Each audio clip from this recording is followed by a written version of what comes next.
maqaa ilmaa afuura qulqulluu sadan waaqayyo tokko amiin.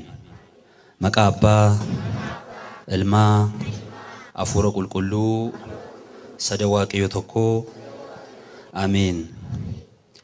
Kabajamoo abbaa keenyaa Qomoos abbaa Gabramadiin bulchaa Okaanis Ogganaa mana Kiristiyaanaa Qulqulleettii Maariyaamii Geedoo ija waaqayyo kan taatan luboonni abbootiin koo utubaa mana Kiristiyaanaatiin kan fakkaatamtan daaqonoonni obboloonni dungoo mana Kiristiyaanaatiin kan fakkeeffamtan maatii waaqayyoo abbooliif harmooliin dargaggoon shamarran akkasumas daa'imman fagoorraas dhiyoorraas iddoo qulqullaa'aa dhiiga fayyisaa keenyaa qoricha keenya Iyesuus Kiristoosiin bakka bitamee dirree qulqullaa'aa oobdii waaqayyoo irratti kan walitti qabamtan maatiin waaqayyoo hundumtuu nagaa waaqayyoo akkam ooltanii akkam turtanii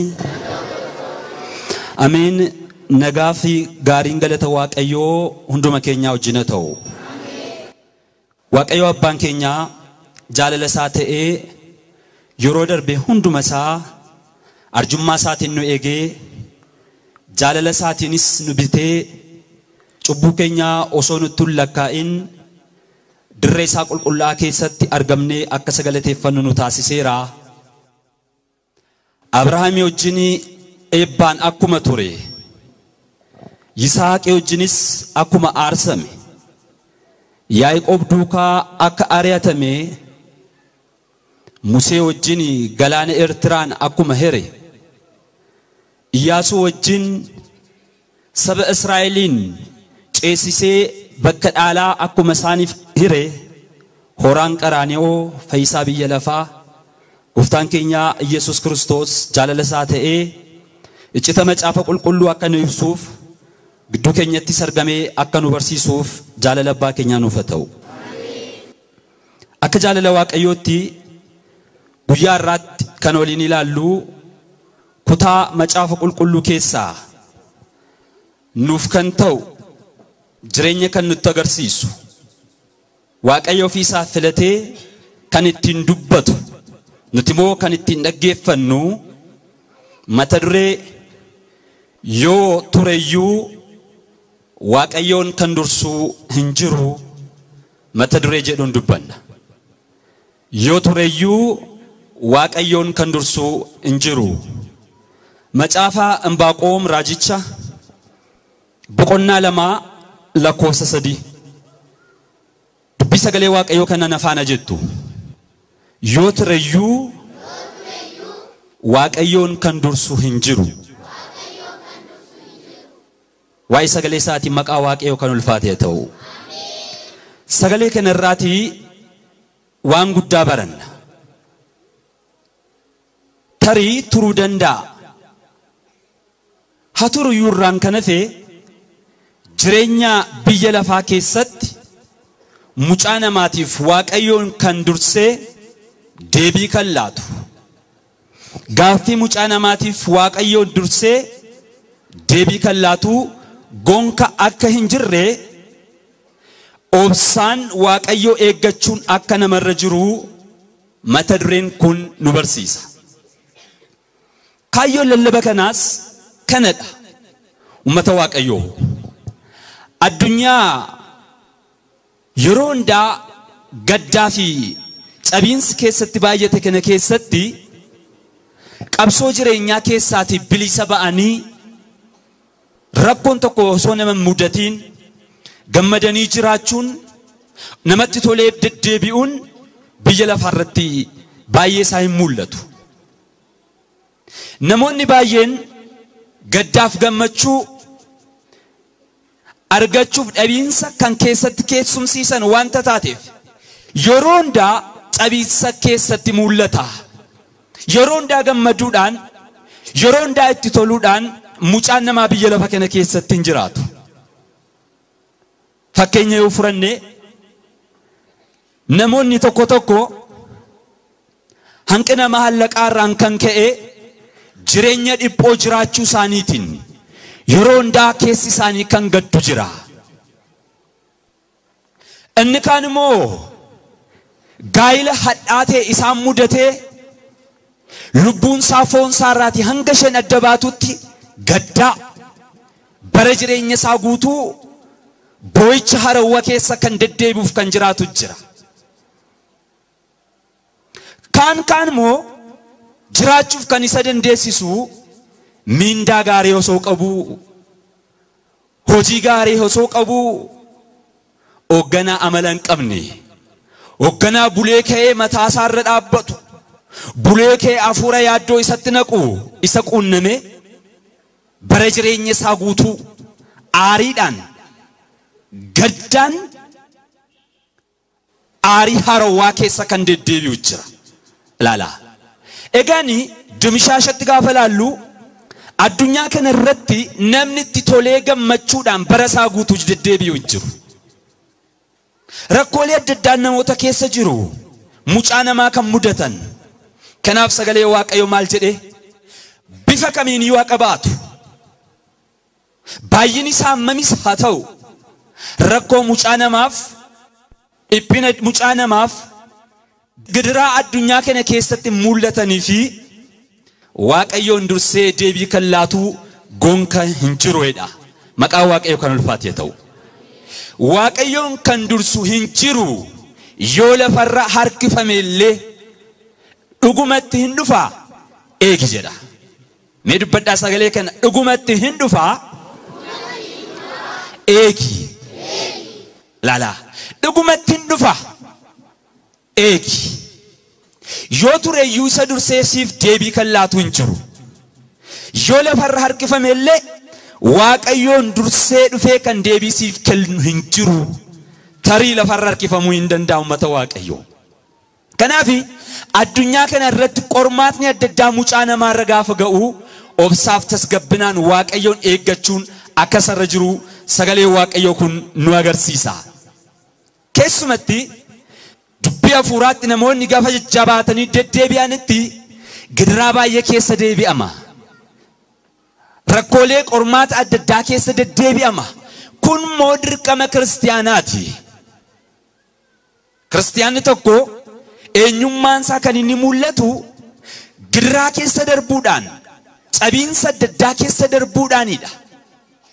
kan cabee darbee akka biyya lafaatti yoo ilaalle fakkeenya furanne qodaa mana keessaa yoo cabee abbaa qodaa sanaatiif, abbaa meeshaa sanaatiif kisaaraadha malee bu'aa miti. fakkeenyaaf sinii yoo cabee borootti darbatamaa yookaan boolla fincaanii keessa bu'a. sagalee Waaqayyoo keessatti garuu Waaqayyo wanta cabee irratti malee akka hin fayyadamne, kan cabe fuula Waaqayyoo duratti maayii akka qabu yookaan gatii akka qabu sagalee Waaqayyoo nutti agarsiisa. fakkeenyaaf wangeela Maatiyos boqonnaa 15 lakkoofsa 32 hanga 39 irratti maal jedha? namoonni baay'een nyaatanii akka isaan quufaniif sababa kan ta'e buddeen guyyaa sana fuula gooftaa dhufee cabiinsa keessa darbeeti. gooftaanis buddeenicha hin cabse, buddeen sun hin barakate, namoota hedduu nyaataneedha. waa'ee sagalee isaa Waaqayyo kan ulfaatee ta'u.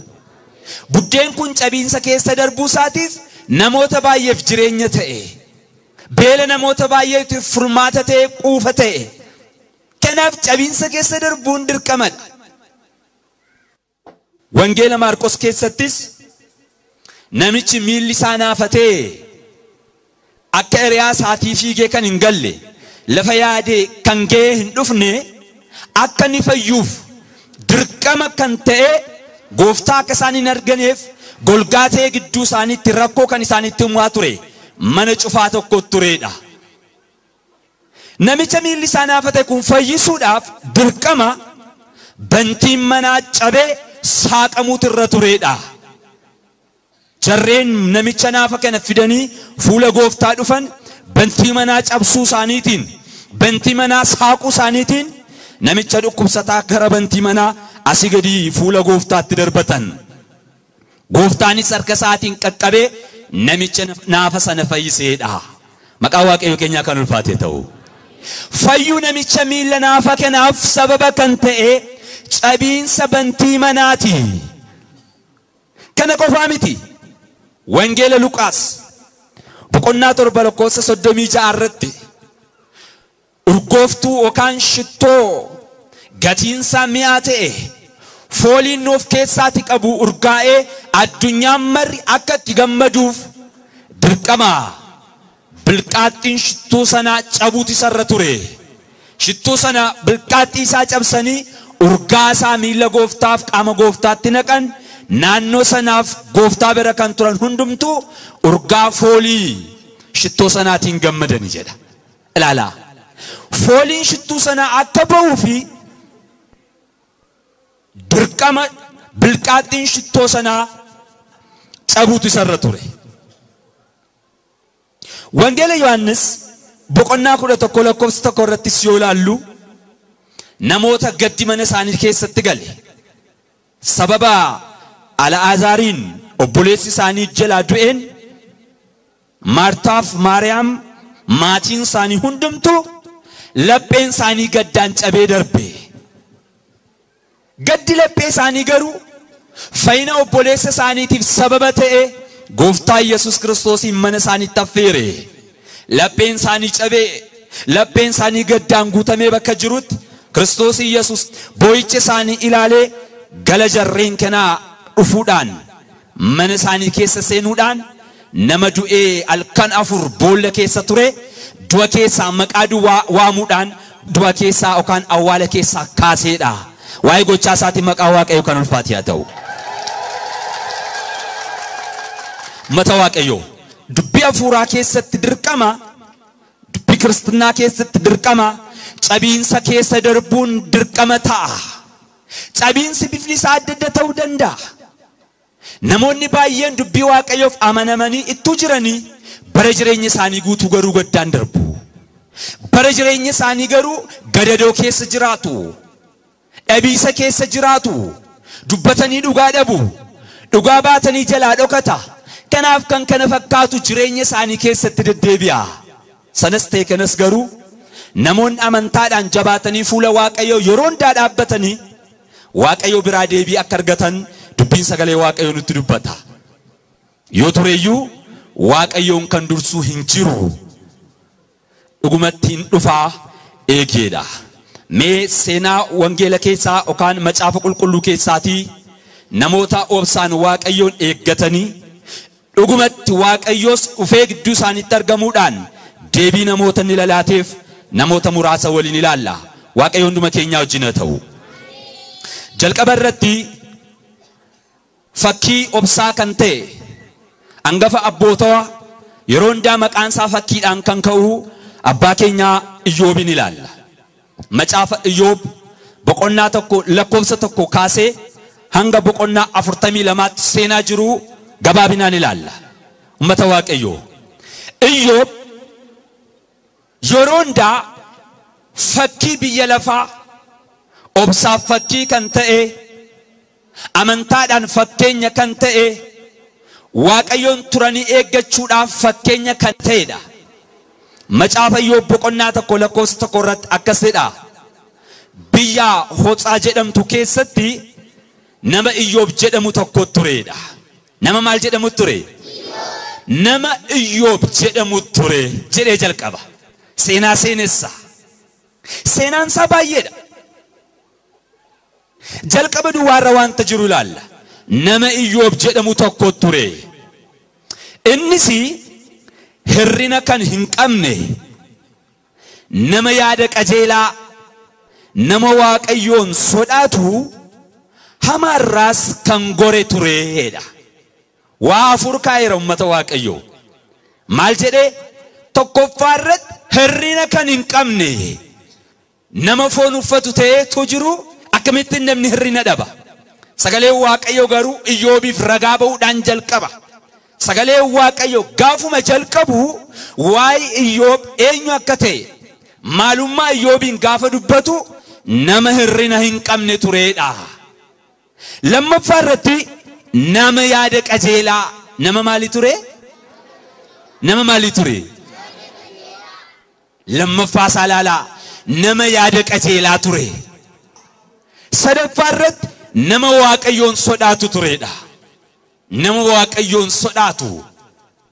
Akkamitti waaqayyo sodaachuu jechuun tarii humna qabeessa waan ta'eef darbatee abidda buusaa. Tarii waaqayyo humna qabeessa waan ta'eef jireenya koo barbadeessaa jedhee sodaatee laata.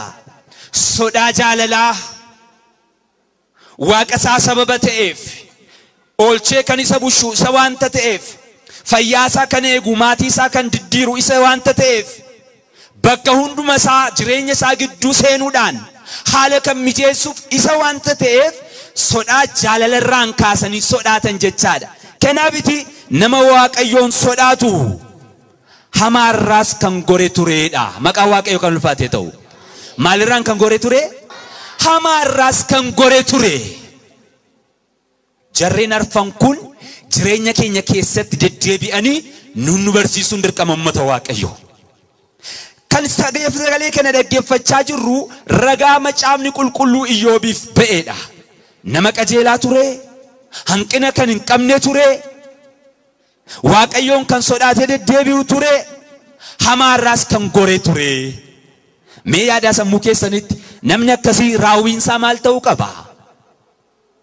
Namni qajeelaan, namni hanqina hin qabne, waan hundumaan guutuu namni ta'e, sodaa waaqayyoo keessa isaatti kan qabu, waaqayyoof abboomamee namni jiraatu, cubbuu namni hin hojjenne, raawwiinsaa maal ta'a jettanii yaaddu? Uummata waaqayyoo sammuu keessan keessatti qabadhaa. Nama akkasii ture erga jedhe booddee ijoollee durbaa 3, ijoollee dhiiraa 7, dimshaashat ijoollee 10 qaba ture. Amma amala Iyyoobiif nama fuuraa ta'uusaa Kiristinnaa Iyyoobiin dubbate. Ittaansee maal jedhe? Waa'ee qabeenyaa isaa nutti hima. Qabeenyaan biyya lafaa irraa qabus maal jedhe? Hoolota 7,000. Hoolota meeqa qaba? Sababni isaa uummata waaqayyoo jabana sana doolaara lakkaa'uun hin turre. Bara sana keessa birrii lakkaa'uun hin turre. Warqee lakkaa'uun hin turre. Bara Iyyoobbaa keessa keessumatti biyya ba'aa keessaati namoonni jiraatanii kan isaan lakkaan qabeenyaan isaanii kan inni madaalamuuf ilaalamu horiidhaan ture. Kanaaf maal jedhee hoolota 7,000 qaba ture. Gaala 3,000, qotiyyoo cimdii 500, harree dhaltuu 500 qaba ture. Waa'ee qabeenyaa isaa nutti maa jira laala. Qabeenyaan Iyyoob jabana isaa keessatti isa kan gitu hin turre. Qabeenyaan guddaan gaaladha. Qabeenyaan guddaan qotiyyoodha. Qabeenyaan guddaa hoolota turan waan ta'eef qabeenyaa isaa kana lakkaa'ee fi kaa'ee macaafni lafaa kee miti uummata waaqayyoo. Badhaadhina isaa agarsiisuuf, qabeenyaa isaa agarsiisuuf, nama mamiyaan akka ture, nama guddaa akka inni ture agarsiisuuf kana hundaa dubbate. Kana booddee ijoollee 10 qabeenyaa amma kana lafanni qabatee jiraatutti ijoolleen isaa 10 kun dabareedhaan mana obboloota isaanii keessatti deddeebi'uun mana obboloota isaanii keessatti ol affeeranii nyaata nyaatu dhugaatii sin dhugu turanidha. Eessatti ol affeeraa turanii? Mana obboloota isaanii. Ijoolleen dhiiraa warri 7 nyaataaf dhugaatii qopheessuudhaan, ijoolleen dhiiraa warri 7 waan dhugamu qopheessuudhaan dabareedhaan mana obboloota isaanii dhaqanii nyaatanii dhugu. Warri durbaa waan qopheessan hin qaban. Affeerraa kana irratti garuu hin hirmaatu turanidha. Maarree Iyyoob affeerraan kun erga dhume booda ijoollee isaa walitti qabee tarii lafa nyaatanii dhugan kana keessatti waaqayyo isaanii gaddisiisaniiru laata? Darbaa haasa'aniiru laata? Waaqayyo mufachiisaniiru laata jechuudhaan ijoollee isaa waame eebbisaa. Waa'ee ijoollee isaatiis waaqayyo fuulduratti aarsaa dhiyeessaa, ijoollee isaas qulqulleessaa turedha. Waa'ee isaa maqaa waaqayyo kan ulfaatee ta'u. Iyyoob adeemsisaa dubbii hafuuraa keessatti bishaataa ta'uusaa hamma kanatti nutti agarsiise. Kana booddee gaaf tokko akkas ta'e jedhee jalqaba. Macaafa Iyyoob boqonnaa 1 lakkoofsa 6 irratti gaaf tokko akkas ta'e jedhee jalqaba. Ijoolleen waaqayyoo fuula waaqayyoo dhaabbatanii لفجولي واقيو دابتنيت فولا واقيو نموني واقيو نبدتني كان ددبياني ارقموني واقيو تجاجلا فونرا واقيو غافسان دابتن سيطانيس فولا واقيو دابت جدا غرغار سافيلاتا واين موتا واقيون كدچو فيلاتا واقيو برا عرارف اب فودي نموتاف لاچو فيلاتا سيطاني كانني دابتو غرو فولا واقيو دابتنيس تراغلي ترتيب سايغي اكما قلقلو تورقاني واقيو جناسوف فولا واقيو دابتيدا امتا واقيو سيطاني فولا واقيو كانني دابتي ايوبي همتا بنوداف ايوبي مالغچو داف همتا تبنوداف يروندا دبيا فورات غاف دابنو يروندا دبيا فورات غاف جاوانو سيطان همتا نورتبنا سيطاني كرت نوركوتو كرت ندوغون غورسو داندي كجيلارا كرانو تديبنو بوليكي الكنيف غويا بوقناسا دبي نورتملا سيطانيس فولا واقيو دابتي واقيو ستين سيطانان ايساتي دفتا جدي غافتي سيطانيس ديبسيف الدنيا مررنا نان توري بيلفان داود اتين جدي واقيوس ديبسي سيطانان اكامي غربيچكو ايوبي نغرتيري انيو نغرتي غربيچكو ايوبي نغرتيري امتا واقيو سلا مچافه رغابا فيتور ايوبي داف اما رغرو واقيو رغابا اجرا سيطاني فولا واقيو غافدابتوتي ارغ بيلفارنا ناتورتي اغرتي تاري غربيچكو ايوبين نوتي غربوتي نيوتيلاتا كريستيانوتا واقيو دغما اسن غربوتا كوتي نونجدا لاتا غربومان كان نقبتي غربومان كان نبيتي انا فيسنين مالاتا واقيو ايوبي فرغاتي ايوب غربيچا كوتي انا تمنتي نما دبيو انا نمني نما جراتو هنكنا نما هنقمني نما قجيلا سودان كولبيسا كيس كامبولي نما دبيو كون غربيچا كوتو قبا غربومان كان بيتي انا دا كولو كان نيغالي جرو انا بردا الران كنفي نمنا ادبرا غربومان بيتين جرو كنافي غربيچكو ايوبي نغرتي تاتين جدي ايجيركيرا سيطاني ديبسي اما رغا واقيو دكيفدا سيطانا واقيو جدي بيلا فارت ارغا ايوبي نغرتي نمني اكسا هرينا هنقمني كنكسا نما يادق جيلاتي اكسا نما واقيون صداتو نما اكسا همارا كان غوري بيلا فارت غرتي تاري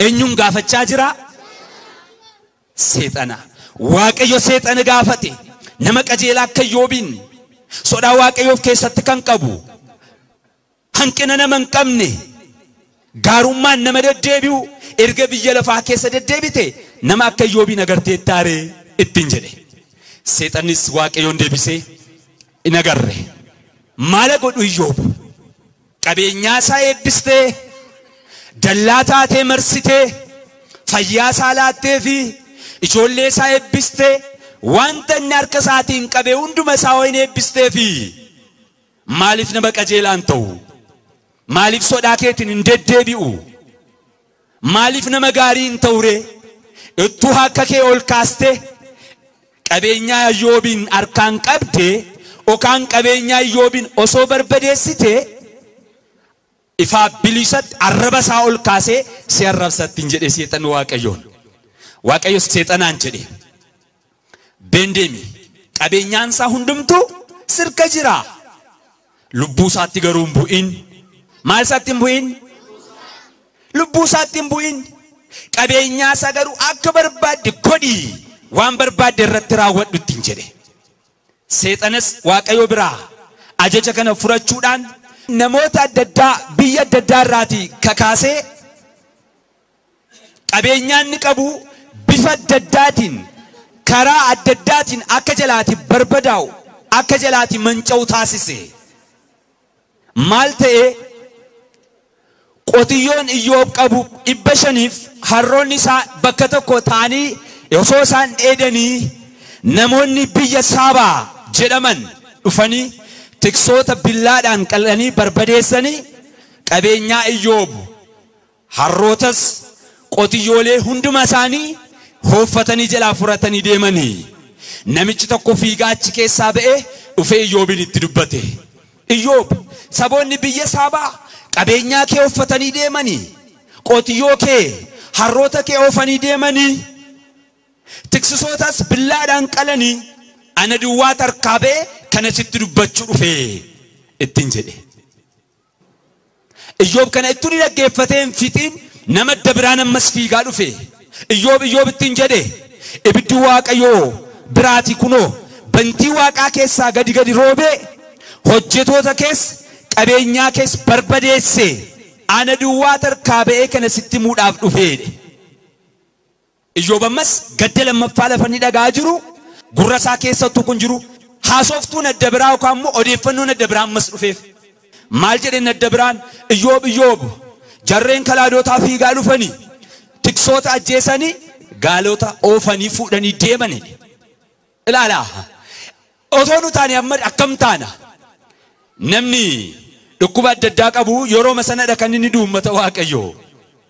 Iyyoob irratti garuu hanqina akka hin qabne nama qajeelaa akka inni ta'e Waaqayyoon akka amanatu asirratti ilaalla. Odeeffannoo gargadee dhaggeeffachaa jira. Qabeenyaan isaa akka jalaa barbadaa jiru. Abiddi samii keessaa gadi buutee qabeenyaa isaa akka isheen guggubaa jirtu dhaggeeffachaa jirra. Kanattuu inni dhaggeeffachaa jiru ammas namni adda biraan fiigaa dhufe. Iyyoob ijoolleen kee mana obboloota isaanii sangafaa keessatti osoo isaan nyaatanii dhugaa jiranii qilleensi jabaan tokko lafa onaa keessaa ba'ee dhufe mana sana rukute mannis diigame ijoolleen kee lafa isaan taanii nyaatanii dhugaa jiran irratti kufe manni sun ijoollee kee hunda isaanii ajjeese jedhee itti dubbate. Amma mulfaataadha gaddi Iyyoob. Mardoon Iyyoob dhaggeeffachaa ture cimaa akka ta'e nuu gala. Sila sagalee Waaqayyoo qulqullummaa isaa ragaa ta'aafi ture. Sila sagalee Waaqayyoo Iyyoob nama Waaqayyoo amanaa akka inni ta'e dubbachaa ture. Amma garuu faallaa kana dhaga'aa jirra. Qabeenyaan isaan barbadaa'e ijoolleen isaa jalaa dhumte. Iyyoob irraa maal dhaggeeffannoommaa? Deebinni Waaqayyoof deebisu maal ta'uu qaba? Iyyoob garuu waan hunduma isaa keessatti hin ka'e uffata isaa tarsaasee hin boo'ee hin gaddee mataa isaa sinaaddate lafatti gadi gombifamee hin boo'eedha. Akkasis jedhe yaa Waaqayyoo gara haadha koo keessaati qullaa koon dhufe gara awwaalaattis qullaa koon deebi'a. Kan naaf kenne si kan fudhate si maqaan kee yeroo hundaa kan ulfaate haa ta'u jedhe. Maqaan Waaqayyoo kan ulfaate ta'u ammayyuu maqaan Waaqayyoo kan ulfaate haa ta'u. Daawit faarsaa isaa irratti faarsaa 134 lakkoofsa 6 irratti Waaqayyoo wanta barbaade Waaqayyoo wanta jaallate hundumaa raawwate jedhe. Waaqayyoo waan barbaade hunduma isaa raawwate. Iyyoobis wanta jireenya isaa keessatti ta'e hunduma isaa Waaqayyoo biraatii ta'e. Waaqayyoo biraa wanta ta'e hundumtumoo gaarummaa ta'a. Kanaaf maqaa Waaqayyoo kan ulfaate haa ta'u jedhe. Eenyu nama afaan eenyurraa dhageenyu kana bara keenya keessatti jabana keenya keessatti ittuu miidhamu osoo qimmiidhamu yaa Waaqayyoo galata kee kan jedhu eenyurraa dhageeffannu mata Waaqayyoo. Iyyoobin bakka Iyyoob yoo buutanii of ilaaltan qabeenyaan inni dhabeef rakkoon isarra ga'aa jiru baay'ee tokko ulfaataadha. Iyyoob garuu kana hundaa keessatti Waaqayyoon hin gaddisiisne hamaas hin hubbanne Waaqayyo kana goote jedhee Waaqayyoon hin adheessineedha. Maqaa Waaqayyoo keenyaa kan ulfaate ta'u. Kana booddee seexanni ammas fuula Waaqayyoo dhaqe. Seexanni fuula Waaqayyoo gaafa dhaabbatutti Waaqayyoo seexanaan jedhe eessaa dhufta yaa seexanaa? Biyya lafaarra naanna'an ture. Dabaltee garbicha koo Iyyoobin agarteettaattiin jedhe Waaqayyo. Eeyyeen argeera. Agarteetta mitiiree? Qabeenyaa isaa akka mancaasuuf ijoollee isaa akka ajjeesuuf ati anaan kakaastee turte Iyyoob irratti inni garuu hanga ammaatti qajeelummaa isaatti yookaanis immoo nama gaarummaa isaa agarsiisaa jira qajeelummaa isaatti jabaatee jira jedhe. Seexanii deebisee maal godhu namni lubbuu isaaf gaafa jedhu maal wanta hin godhin maaltu jira bakka lubbuu isaatii mucaa isaa laataa bakka lubbuu isaatii qabeenyaa isaa laataa kanaaf akka lubbuu isaatti ati jalaan buuneef qabeenyaan isaa gaafa barbadaa'u ijoolleen isaa gaafa duutu qajeelummaa isaatti jabaatee dhaabbatee siinsi galateeffate jedhe. Waaqayyo sittiin jedhe Iyyoob seexanaan ammas harka kee keessa jira Iyyoob beenaqiitii waan barbaadde irratti raawwadhu jedhe.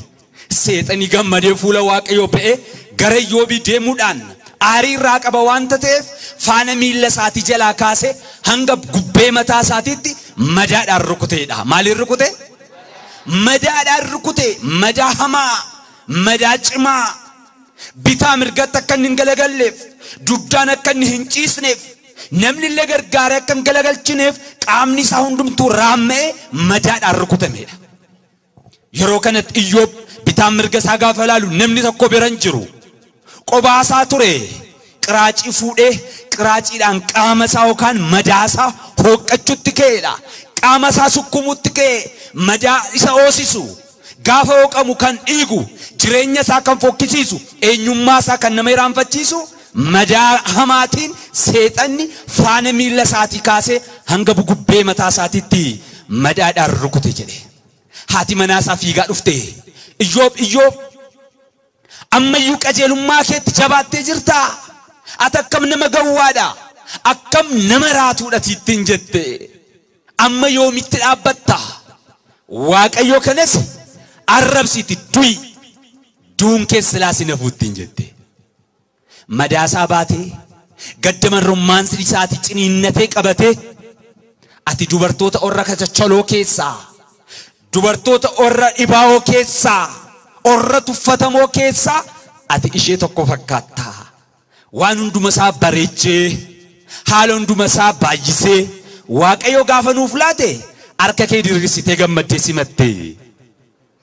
Waaqayyo moo jaalala isaa rukuttaan gaafa nutti agarsiisu inni kun nuuf hin ta'u jennee Waaqayyo irratti arraba hadheessuu nurra jira. Kanaaf Waaqayyoof naaf kenne Waaqayyoof furate. Ammas maqaan Waaqayyo kan ulfaate haa ta'u jedhe mee Waaqayyo keenya galateeffannu. Hammas taanaan mata Waaqayyo girraa keessa taanii Waaqayyoon kan galateeffatan namoota muraasadha.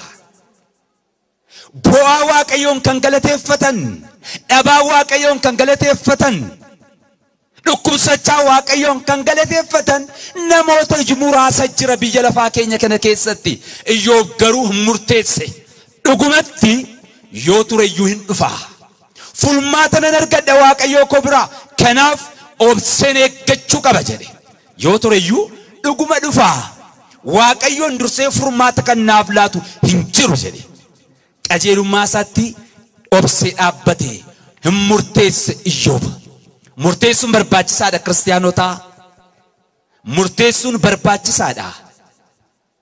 Namni harkisaa abidda keessa galee tokko qubisaa tokko jalaa gubattee harka arfansaa qubni arfansaa gaafa afan orra arfanii keenya keessaa oolchachuuf carraaquu qaba malee inni tokko erga gubate orri kun isa dhuman kaa jedhee abiddatti gamuun qabu. Murteessuu isa jiraata keessaa baasuudhaaf miti qubni tokkoonsaa kan gubate qubni arfansaa kan jalaa gubate qubni tokko yoo hafte ishee hafte sana abidda keessaa baasuuf carraaquu qaba malee uummata Waaqayyoo erga jalqabee naa raawwatu kana booddee gatii maalii naaf qabdi kunis jedhee quba isaa ishee haftee abidda keessatti hin darbatu. Kan akka godhu jira? Kan akka godhu jira hoo? Hin jiru. Sababni isaa qubni tokkoon kun hin gargaarti. Tarii gurra isaatti nooqqata yoo inni kaan dhibe. Gurri isaa gaafa hoosisitti nooqqata. Kana caalmaatti moo maaltu beeka? Guyyaa gaafa gaa'ila isaatii qubeelaatti dirachuu hin danda'a.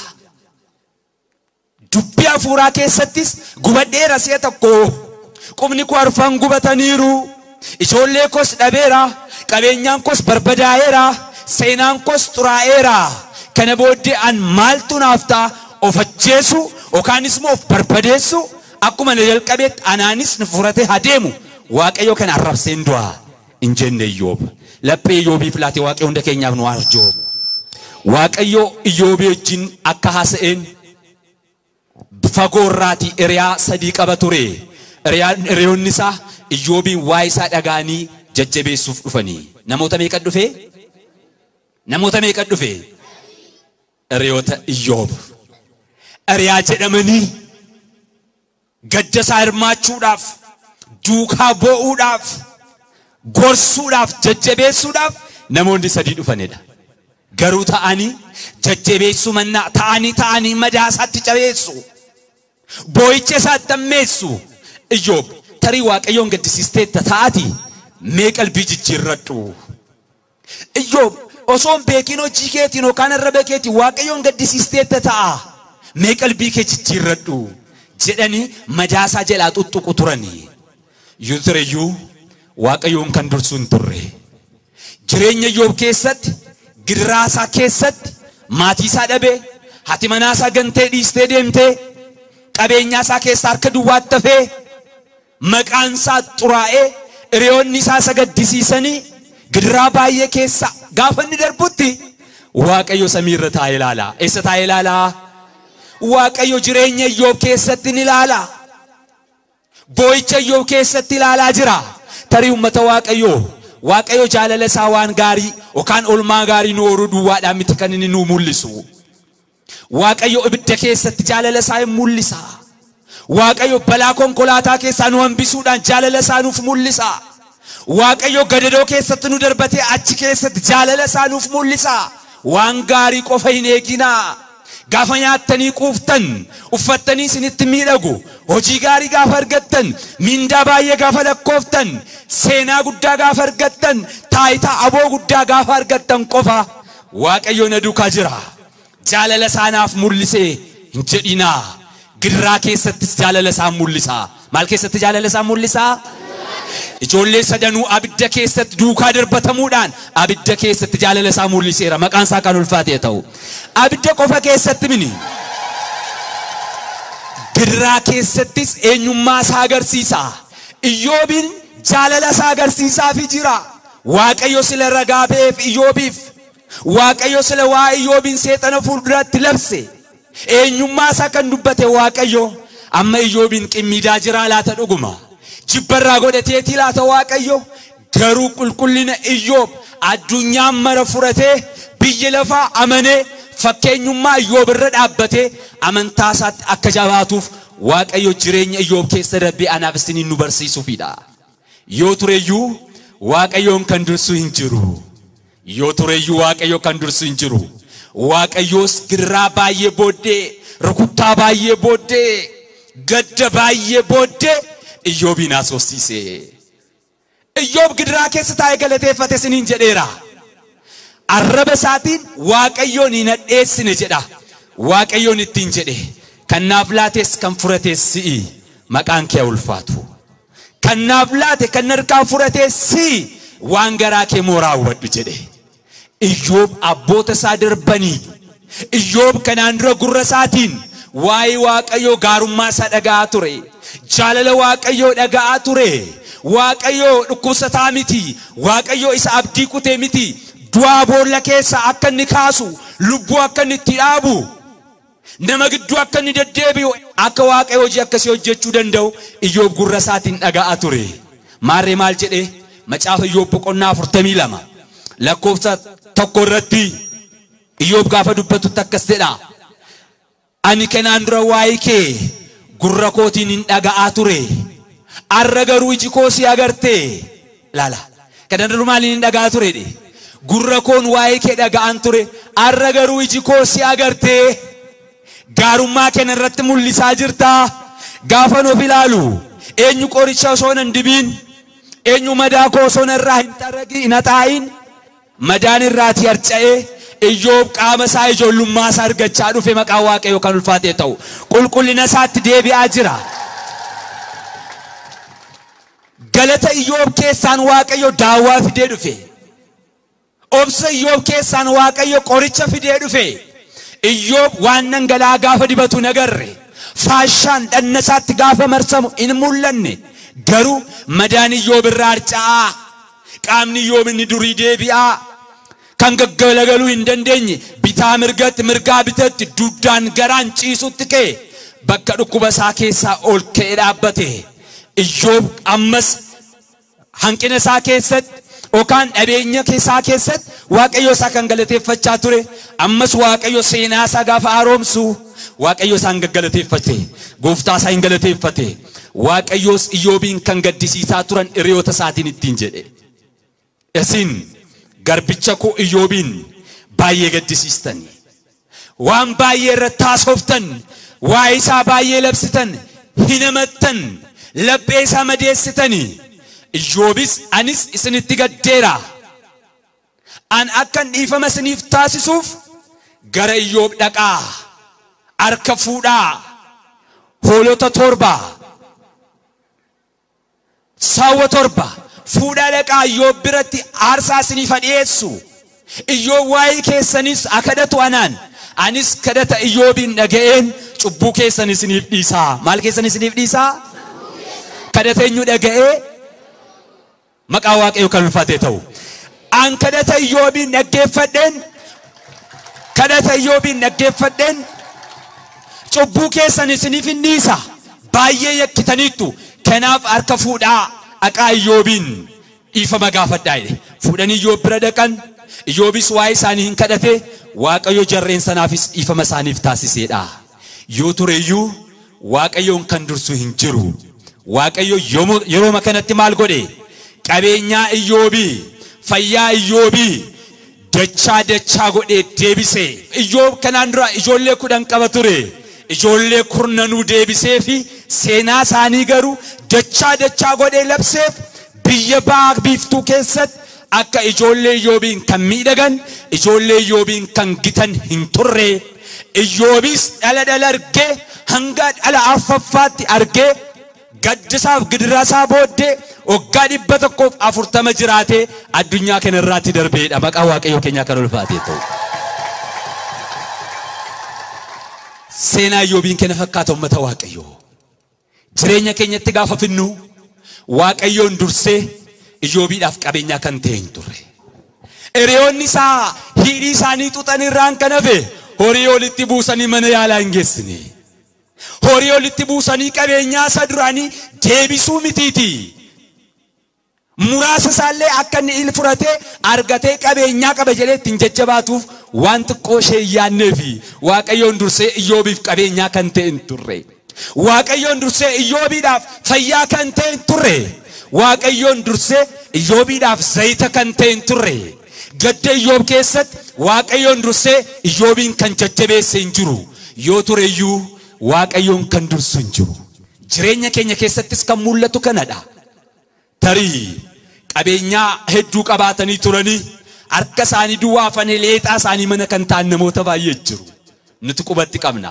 kun kana booddee naman ta'u eessaa kaa kun kana booddee jireenya maal ergata kun kana booddee hamma inni nutti qoose amma inni maqaan isaa biyya lafaa irratti labsame dabareen kan keenya waa'ee keenya labsamaa gidiraa isaa dubbatamaa iyyummaa isaa labsamaa fi dadhabina isaa dubbatamaa fi jedha biyyi lafaa Waaqayyo garuu obsaan kan isa eeggataniif gidiraa keessatti turanii Waaqayyoon kan eeggataniif yoo tureyyuu bakka isaanitti deebisuuf amanamaadha Iyyoobin bakka ganamaatti isa deebise jireenya isaatti isa deebise qaama isaatti isa deebise horii isaatti isa deebise eenyummaa isaa ganamaatti deebise waa'ee isaa addunyaan marri akka haasa'uuf Waaqayyo isa taasiseera fayyummaan qulqullootaa jedha qulqulloonni fayyummaan isaanii nama biraa osoo hin ta'in Waaqayyo biraatii jedhamee faarsaa Daawit irratti akkuma barreeffame fayyuun qulqullootaa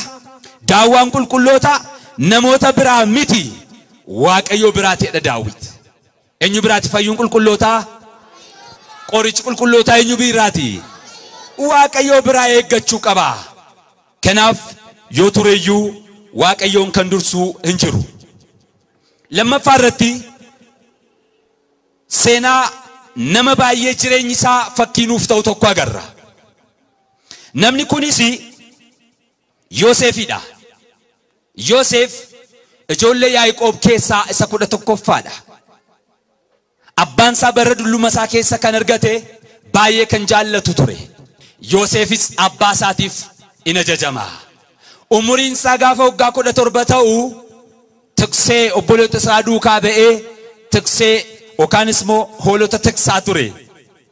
Maarree yeroo hundaa xinnummaa isaatti kaasee hafuura Waaqayyoon kan jabaate waanta tureef dubbii Waaqayyoo waanta gadi fageenyaan beekuuf Waaqayyo yeroo hundaa bifa daddaatiin mul'ataan Yoosefin haasofsiisaa ture. Mul'ata argu kana immoo obboleessa isaattis abbaa isaattis hin dubbata ture. Obboloonni isaa sarratti naafu. Abbaan mul'ataa hin dhufe kunoo. Inni abbaan keenya baay'ee jaallatu mucaan sooressaa. Nutoo ijoollee ormaati. Nutoo kana ijoollee abbaa buddeenaati.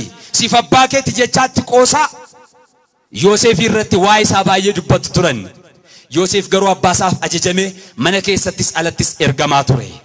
Maarree gaaf tokko maal ta'ee Yoosef obboleen isaa lafa isaaniitti tiksummaa irratti bobba'anii jiranitti abbaan isaa fayyummaa ijoollee obboloota keetiif horiin kos akka isaan fayyaa ta'an dhaqi ilaali jedhee gaafa inni ergutti fagoo irratti ilaalanii inni gammadee obboloota koon ergadhee fayyichaan gaafa deemu isaan garuu kunoo abbaan mul'ataan dhufe.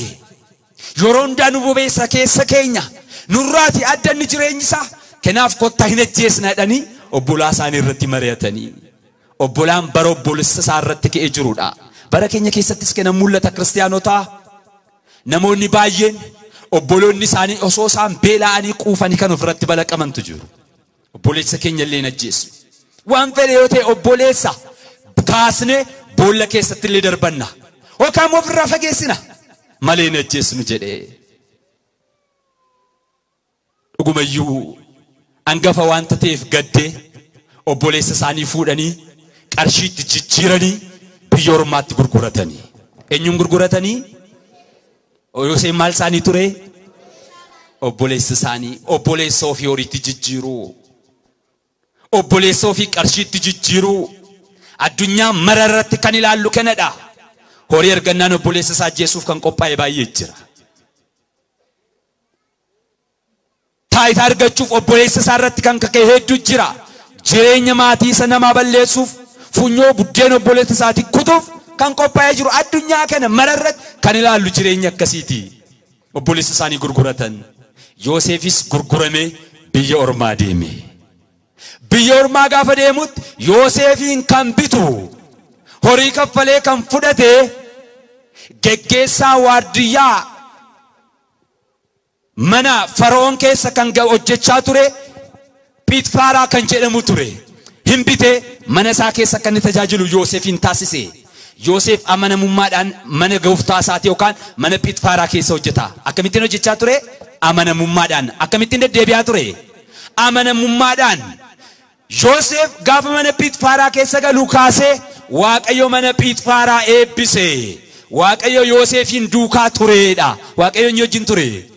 Yoosefin duukaa ture. Yoosef gaafa ari'atamu Waaqayyo duukaa ari'atame. Waaqayyo Yoosef gaafa godaan duukaa godaanaa ture. Ansu duukaan ba'a simboqochiisas akkuma jedhee barreeffame. Seera ba'uu boqonnaa 33 lakkoofsa 15 irratti. Ansi duukaan ba'a simboqochiisas. Yoosefin duukaa Waaqayyo tureera. Yoosef biyya ormaan deema. Maatii koorraan adda ba'e.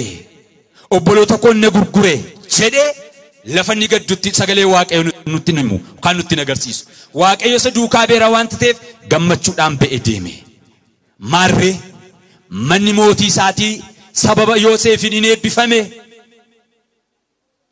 Qabeenyaan Phiixfaaraa sababa Yoosefin hin baay'ate. Waaqayyo Yoosefin duukaa deddeebi'e. Yeroo kanatti simboolaatee fi ayyaana baay'isee fi Waaqayyo Yoosefiif Phiixfaaraan mana isaa amanee qabeenyaa isaa hunduma isaa akka inni bitu akka inni geggeessu hangafummaadhaan akka inni geggeessuuf Yoosefitti kenne. Haadha manaa isaa duwwaan laanneef. Phiixfaaraan mana gadhiisee biyya adda biraa deeme. Seenaa isaa beektu. Haati manaa Phiixfaaraa Yoosefiidhaan affeerraa fokkisaa laatteef kunoo abbaan manaan koo mana hin jiru. Anis qophaa koon jira. Manni kunoo bilisa. Namni nu argus hin jiru. Ansi jaalladheera fedhiiko akkanaa guutuuf siin gaafadhaattiin jette. Affeerraa ejjaa du'a boolla qottee fi kan inni keessatti ukkaamamu kan inni keessatti awwaalamu du'a qopheessitee fi affeerraa fokkisaa laattee fi Yoosef yeroo baay'ee irra deddeebitee gaafa gaafattu yeroo baay'ee irra deddeebee sagalee Waaqayyoon deebii laataa fi dhugumatti namni hin jiru naannoo kenaa abbaan manaan keessa naannoo keenya hin jiru Waaqayyo garuu gidduu keenya jira jedhe. Eenyu gidduu keenya jira? Waaqayyo garuu gidduu keenya jira.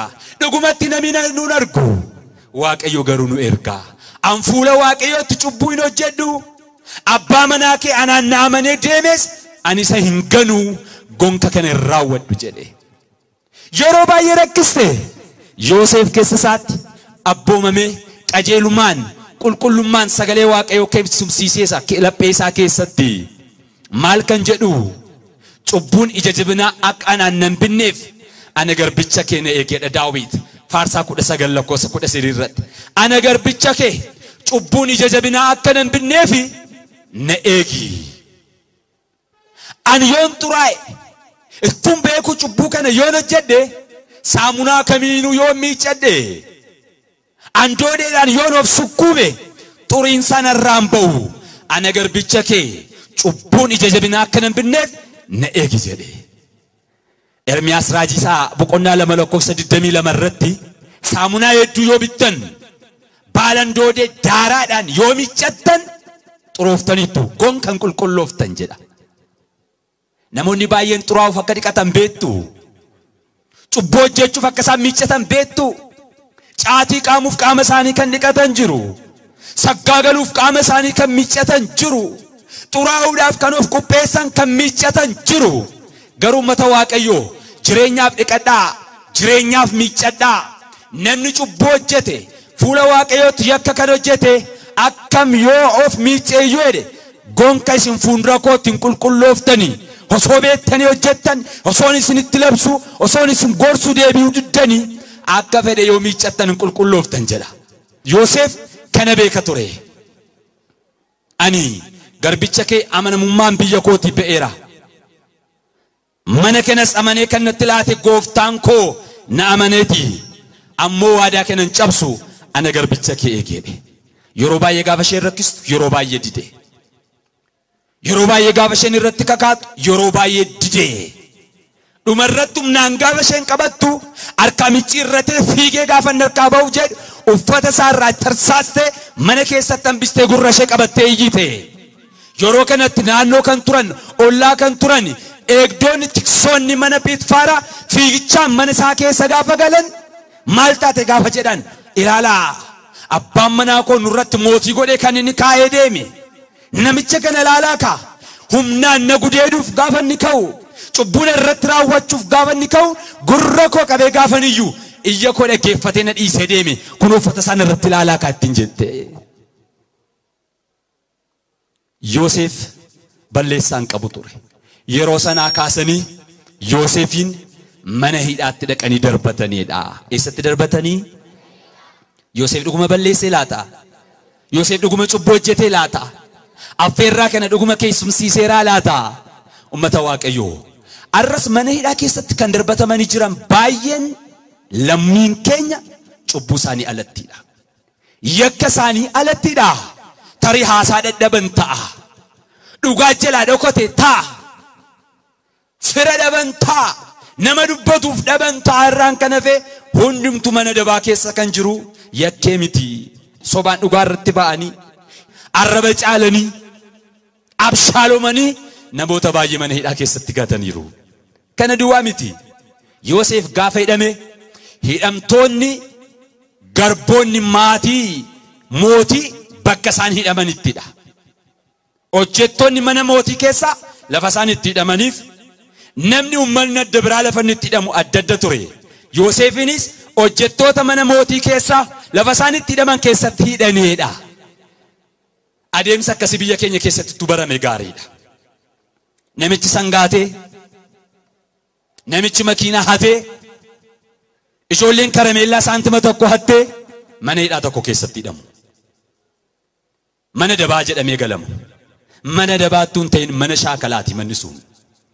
mucaawwaatti qohatee lixee akkamittiin akka makiinaan hatamu gommaan akkamittiin akka buqqa'u sangaan akkamittiin akka hatuu danda'u shaakala addaa furatee ba'a. Kanaaf hundumtuu akka cubbuu isaatiitti akka balleessaa isaatiitti adabbii isaattuu fudhatee gaariidha. Yoosef yoo balleessuu baateeyyuu Yoosef yoo yakkuu baateeyyuu akka nama yakkamaa tokkotti akka nama badii dalage tokkotti asiif achi butaa kuffisaa kaasaa mana hidhaa keessatti dhaqanii darbatanii. Yoosef as keessa jiraachuun anaaf gaariidha jedhe. Achi keessa taa'es Waaqayyo isaa galateeffate. Mana hidhaa keessa taa'anii namoonni Waaqayyoon galateeffatanii. Gaarummaaf nuuf ta'a jedhu. Maaliif nuuf ta'a? Maaliif nuuf ta'a? Gaarummaaf nuuf ta'a. Namoota Waaqayyoof ummata Waaqayyoo jecha kana yeroo hundaan dubbattu beektu. Egaa waan hundumtuu gaarummaadhaaf jedhama mitiiree jettu. Namicha isa hanna dhaqee ittuunnatu waraanamee mana qorichaa ciise dubbisuu dhattanii abbaa baluu maal godhure gaarummaaf hojeedha jettu. Hanna dhaqee isa waraanamee galee sooba dhaqee yookaan haadha manaa namaa gudeeduu dhaqee achitti isa rukutamee mana hidhaa galee gaarummaadhaaf ittiin jettu. Sagalee Waaqayyoo gaarummaaf kan inni jedhe beektu. Roomee boqonnaa 8 maal jedha? Akka sagalee Waaqayyootti namoota deddeebi'aniif yaada Waaqayyoo kan raawwataniif waan hundumtuu gaarummaaf akka ta'e amanna jedhe. Akka sagalee Waaqayyootti namoota deddeebi'an yaada Waaqayyoo namoota raawwataniif waan hundumtuu gaarummaaf kan ta'u. Orra akka Iyyoob, orra akka Yoosef jaalala Waaqayyoo kan raawwatan akka sagalee Waaqayyootti namoota deddeebi'aa jiran isaaniif gidiraan isaan irra ga'u dhiphinni isaan irra ga'u gaarummaadhaaf ta'a. Yoosef mana hidhaa keessa ta'ee gaarummaadhaaf jedhe. Yoo tureyyuu Waaqayyoon kan dursu hin jiru mana hidhaa kana keessaa garuu nan ba'a jedhe. Achi keessa taa'ee yoo tureyyuu kan isa dursu hin jiru dhugumatti moo hin dhufa nan eeggadha jedhe. Dhugumatti maal ta'a? Dhugumatti hin dhufa. Nama obsee Waaqayyoon eeggateef girraasaa keessatti dhiphina isaa keessatti dhugumatti Waaqayyo hin dhufa. Fulmaata laachuudhaaf dhugumatti Waaqayyoon dhufa. As keessa taa'ee Waaqayyoon eeggadha jedhe. Mana hidhaa keessatti gaafa taa'u hidhamtoonni achi keessaa isinitti miira. Mana mootii keessa namoota tajaajilanidha. Sababa adda addaan kan hidhaman namoota lama turan. Inni tokko itti gaafatamaa buddeenii, inni tokko itti gaafatamaa dhugaatii tureedha. Achi keessa hidhamaniitu ta'anii gaaf tokko abjuu abjaatu. Lachuu isaanii abjuu isaanii nama isaanii fiiku gaafa barbaadan Yoosefitti himatan. Yoosefis abjuu lamaan isaanii hiike. Abjuun isaanii maal kan jedhuudha? Guyyaa 3 booddee lamaan keessanii mana hidhaatiin baatu. Guyyaa meeqa booddee? Guyyaa 3 booddee lachuu keessan mana hidhaa keessaan baatu. Inni itti gaafatamaa mana buddeenii fannifamtee duuta.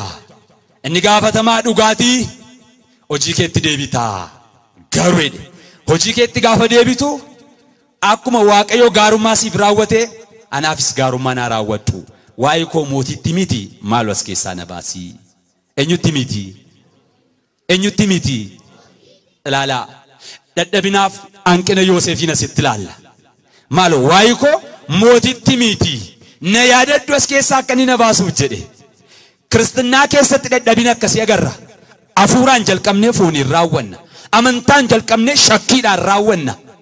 As keessatti dhuguma na baasa kan jechaa ture Yoosef amma maal jedhee gaafa sii baata waa'ee koo mootiitti naa himi jedhe.